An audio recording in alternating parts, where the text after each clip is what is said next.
Thanks for watching. Please like, send comment and subscribe our channel for more videos. Washington. It's long been considered the House Bomb-Throwing Committee, a panel known for investigating everything, no matter how outrageous or far-fetched things seem. That's changed. Rep. Trey Gowdy, a South Carolina Republican known for his judicious temperament and tough-minded but fair approach to investigations and his loyalty to GOP leadership, is now in charge of the House Oversight and Government Reform Committee. Unlike his predecessors, he's not angling for a national spotlight or seeking to be a trending social media favorite. He is exactly what House Speaker Paul Ryan needs in the era of Donald Trump, where Republicans want to appear serious about going after the president when it's appropriate but not so serious they risk alienating their base or undermining their own party's administration. So while Gowdy, a former prosecutor and solicitor back home, has sent letters to the White House to inquire about staffers' use of private emails and cabinet secretaries' use of private jets, he has yet to hold a public hearing on any of the myriad scandals that have plagued the Trump administration over the past 10 months. The biggest complaint I hear back home is, "You have hearings and nothing comes from them," said Gowdy of his frequent preference for closed-door business. It is universal criticism, no matter what district I'm in, someone will ask. And that's for 2 reasons. One is, we're not upfront with people. 2 is, with high-profile hearings, we flail our arms for 5 minutes and don't follow up.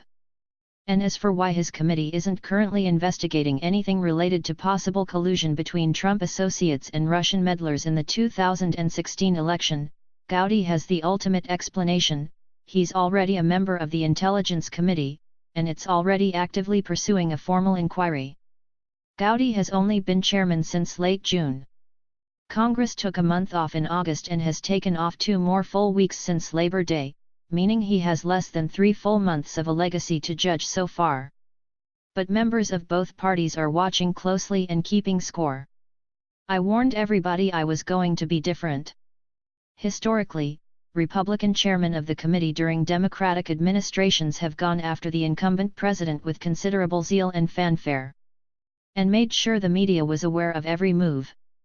Former Rep. Dan Burton, RIND, was chairman during the Monica Lewinsky scandal, and one investigation involved whether President Bill Clinton's administration had anything to do with the 1993 death of a deputy White House counsel, Vince Foster. For effect, Burton reenacted his version of the incident in his backyard by shooting a watermelon, a stand-in for Foster's head. During Rep. Darrell Issa's chairmanship from 2011 to 2014, the California Republican branded himself as President Barack Obama's chief antagonist. His tenure involved holding 2 members of the administration in contempt of Congress and, in one ugly episode, he cut off his ranking member's microphone, resulting in Democratic attempts at censure. Issa's term ended in 2015 and he was replaced by then Rep. Jason Chaffetz, R. Utah, who used the chairmanship primarily as a means to advance his national profile. His departure over the summer for a job with Fox News came as little surprise. Gowdy, who replaced Chaffetz, differs from all 3 men in terms of temperament and background. While he won points with conservatives for his leadership on the committee investigating the 2012 deaths of Americans in the attack on the U.S. consulate in Benghazi, Libya, he's also a veteran attorney who believes in finding the facts first.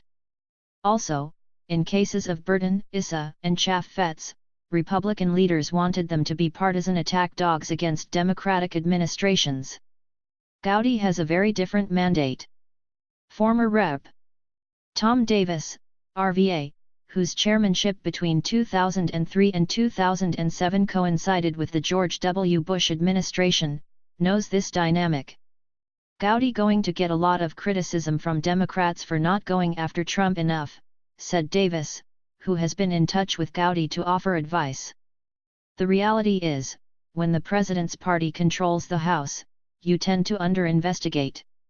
In a recent interview with McClatchy, Gowdy was defensive about his record so far, dismissing critics' insinuations that, just because the committee wasn't making primetime news, it was shirking its duties.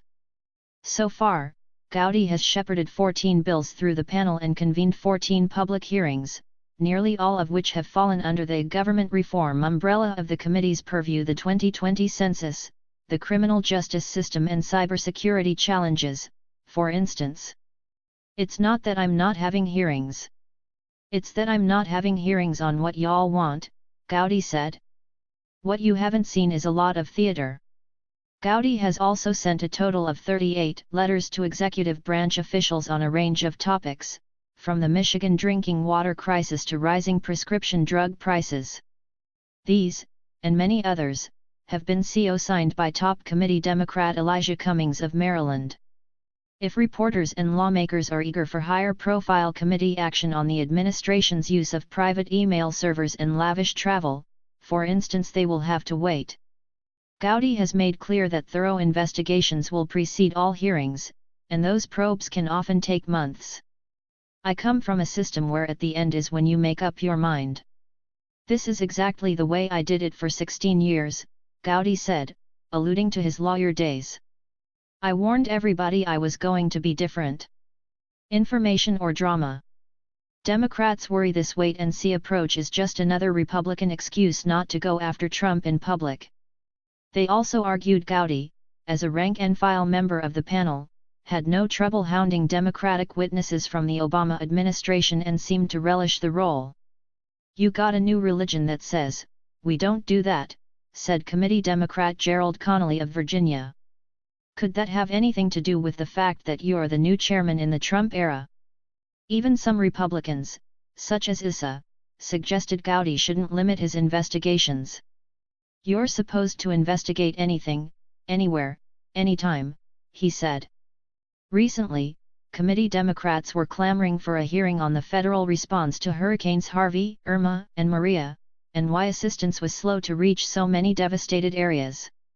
Gowdy denied Democrats this request but arranged a phone briefing with Federal Emergency Management Agency officials, which he called constructive and helpful. Do you want the information, or do you want the drama? I prefer the information, Gowdy said. Cummings, who said he has a good relationship with Gowdy, agreed the briefing was useful. He cautioned, however, that it wasn't a substitute for a full hearing, especially when it comes to Trump-related matters. I think there are some things that need to be in a public hearing because I think the public needs to know exactly what is going on with their government, Cummings said. I'm hoping this is not an effort to protect Trump at the expense of the American people.